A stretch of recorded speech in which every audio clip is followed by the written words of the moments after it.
ئاماری بەکارهێنەرانی مادەی هۆشبەر لە هەرێمی کوردستان بەرزبوونەتەوە و مەترسی جددی لێبەدی دەکرێت.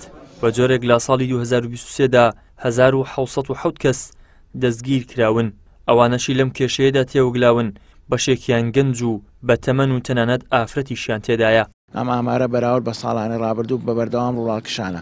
ئەمە دەرخەرەوەیە کە پرسی بازرگانیکردن و بەکارهێنانی مادەی هۆشبەر لە هەرێمی کوردستان وەکو هەر ناوچەیەکی دیکە چکان بابەتە بابەتێکی پەیوەندیدارە بە پرسێکی جیهانیە و هەرێمی کوردستان وەکو وڵاتێک کە کەوتۆتە ژێر کاریگەری بازرگانانی مادەی هۆشبەر ژمارەکە ڕوڵاکشان کردووە.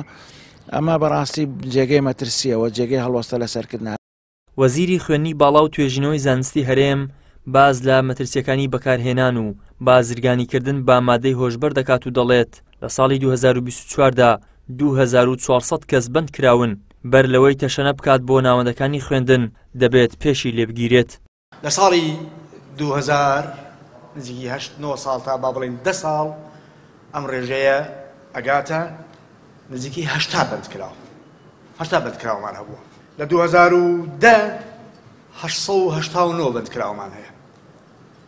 لە 2024 2400 کەسەیە بەندکراون لەسەر مادەی هۆشبەر لە هەرێمی کورد. ئەمە و ئامارانن کە هاتوونەتە دەرەوە بەردەستی ئێمە، ڕەنگە قامەکان زیاتریش بوون.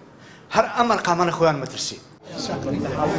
بەپێی ئاماری بەڕێوەبەرایەتی گشتی نەهێشتنی مادە هۆشبەرەکان لە 11 مانگی ساڵی 2023 لە هەرێمی کوردستان دەستگیراوە بەسەر 1702 کیلۆگرام مادەی هۆشبەر لە جۆرەکانی کریستاڵ و حەشیش و هێرۆین و تریاک.